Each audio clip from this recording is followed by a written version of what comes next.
আসসালামু আলাইকুম বন্ধুরা, আজকে আমি বানাবো চায়ের সঙ্গে খাওয়ার জন্য গরম গরম এবং মুচমুচে নিমকি। তো এখানে আগের দিনের মোমো বানিয়ে বেঁচে থাকা কিছুটা ময়দা মাখা ছিল, সেগুলো দিয়ে আমি আজকে নিমকিটা বানাবো। কিছুটা কাগজ জিরে দিয়ে আমি ময়দাটাকে মাখিয়ে নিলাম।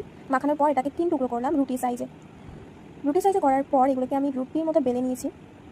এরকম সেম পদ্ধতিতে 3টেই বেলে নিতে হবে রুটির মতো করে। তারপর আমি ছুরির সাহায্যে, যে কোনো ছুরি হতে পারে, ছুরির সাহায্যে এগুলোকে নিমকির আকারে কেটে নেব। প্রথমে লম্বা লম্বা করে কেটে তারপর এগুলোকে ক্যারাচে করে কাটতে হবে। ঠিক আমি যেভাবে কেটে নিয়েছি, আমি আপনাদেরকে ভালো করে দেখিয়ে দিলাম কাটিংটা। প্রথমে লম্বা লম্বা করে কেটে তারপরে এটাকে ক্যারাচে করে কেটে নিতে হবে।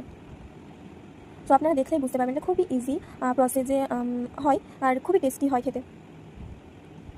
এই 3টে রুটি আমি একই প্রসেসে কেটে নিয়েছি, সবগুলো কাটা শেষ। এরপর আমি এগুলোর উপরে কিছুটা কর্নফ্লাওয়ার ছড়িয়ে দেবো, যাতে এগুলোকে একে অপরের গায়ে লেগে না যায়, জড়িয়ে না যায়। ভাজার সময় দেখা যায় এগুলো জড়িয়ে গিয়ে একেবারে খারাপ হয়ে যায়, তো এগুলো হাত দিয়ে মাখানো যাবে না। আমি একটু কর্নফ্লাওয়ার ছড়িয়ে দিয়ে হালকা করে ঝাঁকিয়ে নেব, একদম হালকা হাতে ঝাঁকিয়ে নিতে হবে।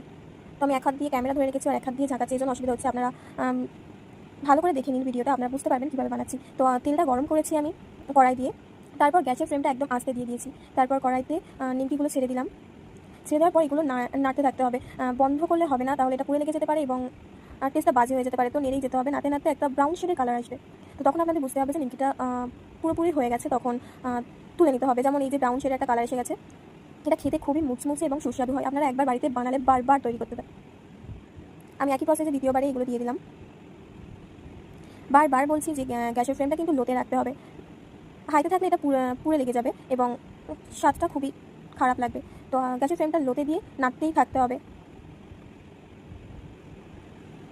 তো দেখুন আমার নিমকিগুলো ভাজা শেষ। প্রথমবারটা খুবই সুন্দর হয়েছে, দ্বিতীয়বারে আমার একটু পুড়ে গিয়েছে। তো আপনারা অবশ্যই এটা খেয়াল রাখবেন যাতে পুড়ে লেগে না যায়। এটা গরম গরম চায়ের সঙ্গে কিন্তু দারুণ লাগে খেতে, আপনারা বাড়িতে ট্রাই করতে পারেন। আমি আপনাদেরকে ভেঙে দেখাবো, এটা খুবই মুচমুচে, খুবই টেস্টি। আল্লাহ হাফেজ।